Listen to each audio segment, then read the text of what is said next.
Today's big topic is single stroke double bass drumming.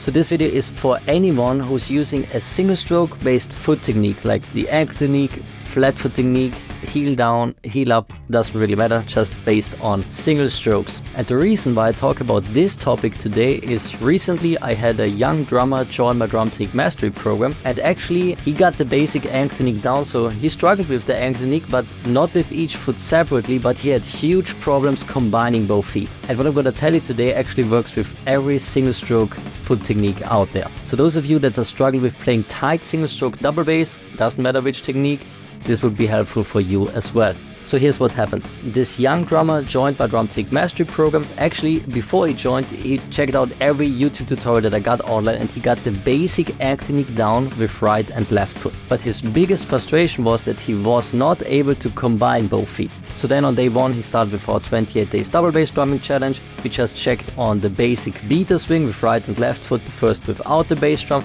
and actually that all looked fine. Especially the right foot looked really good actually, but the left foot there was something off, a little bit off. So in the second week in the program we wanted to make sure that he's really using the ankle technique at the right muscle groups for long periods of time. So with his right foot he was using the ankle technique 100%. Upper leg was relaxed, he was just using his calves, really relaxed, and he could play for long periods of time with his right foot.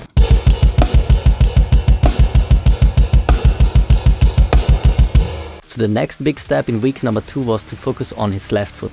And he had some issues with that one. You know, even after setting up his pedals according to his own body weight, he was not able to play with his left foot at a moderate tempo for long periods of time. And remember, with the ankle technique, pedal is doing most of the work for you if the pedal is set up correctly and you're just using your calves. So what we found out is actually that he was using his calves but also his shin muscles. So right after the bass drum beater, the left bass drum beater hits the bass drum head like this, actually he activated his shin muscle to lift his foot off the footboard again like this.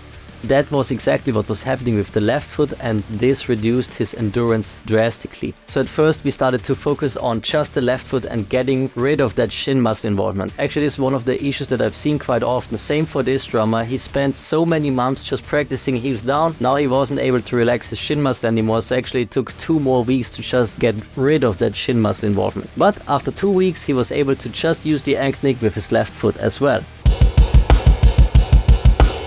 So once the left foot was working out as well, we started to focus on double bass drumming. So now this is really important. Before you start to combine both feet, you also have to be able to play at the same tempo, actually at the exact same tempo, with each foot separately for long periods of time with ease. And this was the next topic we focused on, because with this young drummer, you know, his right foot, he was a typical fast cat. So his right foot, the starting tempo was above 205, I think it was 7 or 209 beats per minute, something like that, so extremely fast. And the left foot was really comfortable at 190. Now, one advice that I usually give, if one foot is playing faster with the ankle technique and the other one is slower, to with one foot just work your way down the BPM ladder and with the other one increase the tempo. But for most of my students, their starting tempo is somewhere between 160 to 190 beats per minute. That's when I give that advice. In this case, if the right foot is extremely fast, again above 205 beats per minute, then you don't really want to spend time working your way up the BPM ladder with the left foot.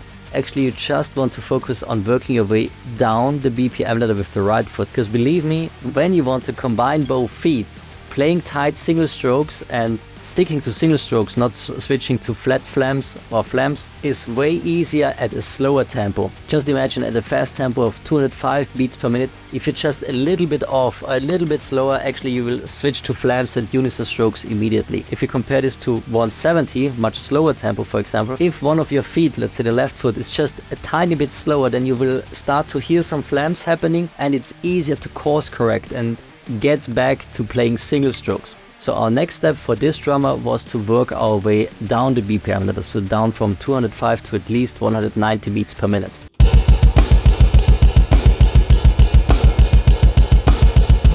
To help him slow down from 205 BPM, we just changed 2 things. Number 1, we made sure that he's moving his feet, or especially the right foot, further back on the footboard to increase the beater swing.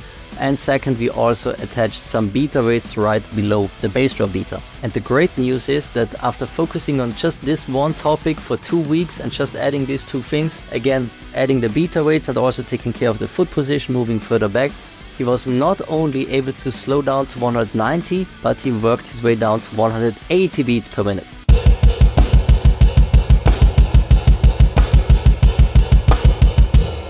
And then at the same time, because he was of course practicing with his left foot as well, he was able to play at 190 and 180 with his left.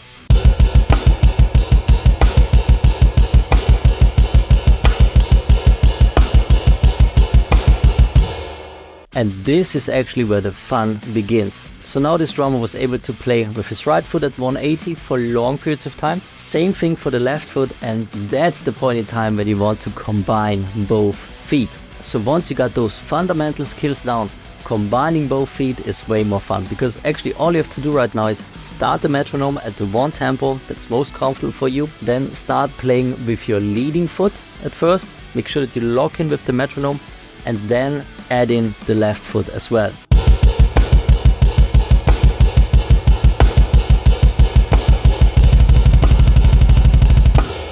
And when you start combining both feet, just one out of three things can happen. First thing, when you add in the left foot, perfect scenario would be you start with tight single strokes. Can happen. Second thing, even if you start with tight single strokes, it can happen that you switch from single strokes, right, left, to flams. And the third possible option is that you're switching to unison strokes, hitting at the same time. In this case, if one foot is off and you're switching to flams or unison strokes, don't worry at all. Actually, all I wanted to do is focus on the click and making sure that your right foot, the leading foot, is locked in with the metronome, and then slowly work your way back from unison strokes to flams to single strokes.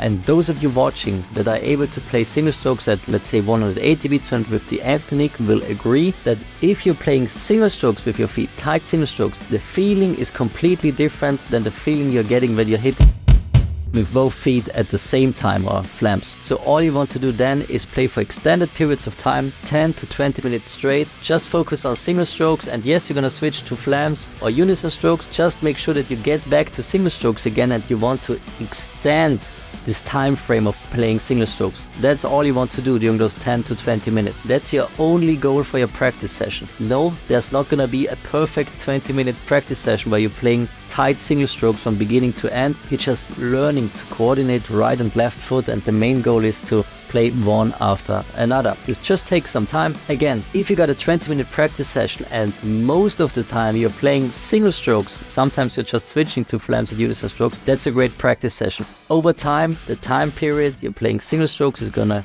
extend, get longer, and the time period where you're playing flams or unison strokes is gonna get shorter.